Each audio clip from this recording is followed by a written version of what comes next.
नमस्कार, आप देख रहे हैं न्यूज़ 18 का डिजिटल प्लेटफॉर्म और मैं हूं आपके साथ सृष्टि शेखर। मध्य पूर्व में जारी ईरान अमेरिका संघर्ष ने सिर्फ युद्ध के हालात ही नहीं बदले बल्कि मुस्लिम दुनिया की राजनीति पर भी कई बड़े सवाल खड़े कर दिए हैं। करीब 23 दिनों तक चले संघर्ष में ईरान ने अमेरिका और उसके सहयोगियों के सामने डटकर मुकाबला किया, लेकिन सबसे बड़ी बात यह रही कि किसी भी मुस्लिम देश ने खुलकर ईरान का समर्थन नहीं किया। चीन और रूस ने भले ही नैतिक समर्थन दिया हो, भारत ने तटस्थ रुख अपनाया हो, लेकिन इस्लामी देशों की चुप्पी ने एक नई बहस को जन्म दिया है। और यही वजह है कि अब एक बार फिर इस्लामिक नाटो यानी मुस्लिम देशों के एक साझा सुरक्षा गठबंधन की चर्चा तेज हो गई है। क्या वाकई मुस्लिम देशों का अपना नाटो बन सकता है? कौन कौन से देश इसमें शामिल हो सकते हैं और इसमें मध्य पूर्व की राजनीति पर कैसा असर पड़ेगा, इस रिपोर्ट में पूरी तस्वीर समझते हैं। तो देखिए, ईरान अमेरिका युद्ध ने मुस्लिम दुनिया की एकता को लेकर बड़ा सवाल खड़ा किया। ईरान ने लगभग 23 दिन तक इस संघर्ष को खींचने की ताकत दिखाई, लेकिन युद्ध के दौरान उसे किसी भी बड़े मुस्लिम देश का खुला सैन्य या राजनीतिक समर्थन नहीं मिला।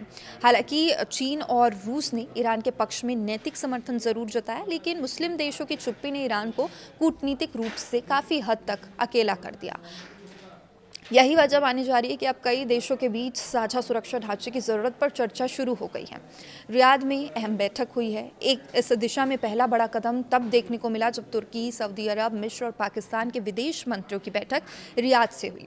ये बैठक एक इस्लामिक देशों के शिखर सम्मेलन के दौरान आयोजित की गई, जहाँ इन देशों ने क्षेत्रीय सुरक्षा सहयोग को मजबूत करने के तरीकों पर चर्चा की। बताया जा रहा है कि पिछले 1 साल से तुर्की, पाकिस्तान और सऊदी अरब एक साझा सुरक्षा समझौते की संभावना पर काम कर रहे हैं।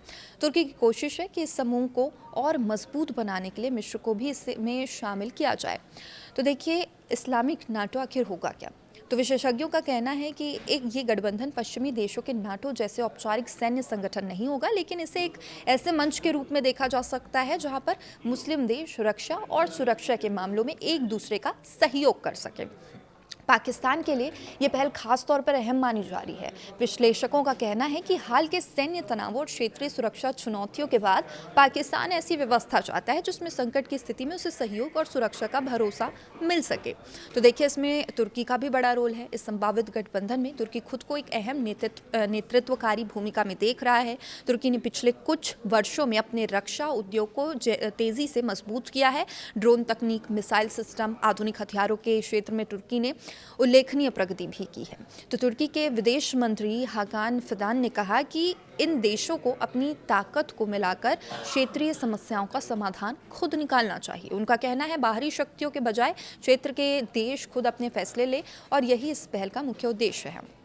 अब देखो, 4 देशों की ताकत, अगर इस संभावित समूह को देखें तो इसमें शामिल देशों की अपनी अपनी रणनीतिक ताकत है। तुर्की की बात करें तो मजबूत रक्षा उद्योग और आधुनिक सैन्य तकनीक है उनके पास। पाकिस्तान की बात करें तो परमाणु हथियारों की क्षमता पाकिस्तान रखता है। वही सऊदी अरब विशाल आर्थिक संसाधन और निवेश बहुत ज़्यादा है। मिस्र की बात करें तो अरब दुनिया की सबसे बड़ी आबादी है, मजबूत सेना यहाँ की मानी जाती है। यानी अगर ये देश मिलकर काम करे तो ये समूह क्षेत्रीय राजनीति में एक बड़ा शक्ति केंद्र बन सकता है।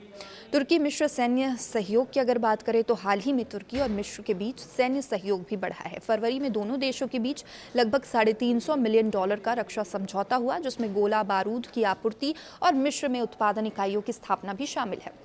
ये समझौता भी इस बात का संकेत माना जा रहा है कि क्षेत्रीय सुरक्षा ढांचे को मजबूत करने की कोशिश अब तेज हो चुकी है। तो देखिए, इसमें ईरान युद्ध का असर क्या होगा? तो दरअसल मौजूदा भू राजनीतिक हालात ने कई देशों को सुरक्षा के नए विकल्प तलाशने पर मजबूर कर दिए। खाड़ी देशों को जहां ईरान के हमलों का खतरा महसूस हो रहा है, तो वहीं पाकिस्तान भी अपने क्षेत्रीय समीकरणों को लेकर चिंतित है। ऐसे में ये समूह एक ऐसा मंच बन सकता है जहाँ पर मुस्लिम देश आपसी सहयोग बढ़ाकर सुरक्षा चुनौतियों से मिलकर निपट सके। तो कुल मिलाकर कहा जाए तो ईरान अमेरिका युद्ध ने मध्य पूर्व की राजनीति में एक नई बहस छेड़ दी है। ये बहस सिर्फ युद्ध तक सीमित नहीं है, बल्कि इस सवाल से भी जुड़ी है कि क्या मुस्लिम देश भविष्य में अपनी सामूहिक सुरक्षा के लिए एक साझा मंच बना पाएंगे। अगर ऐसा होता है तो ये पहल मध्य पूर्व की ताकत के संतुलन को बदल सकती है। वैश्विक राजनीति पर भी इसका असर दिखाई दे सकता है। तो देखिए, फिलहाल इस वीडियो में इतना ही। आप देखते रहिए न्यूज़ 18। नमस्कार।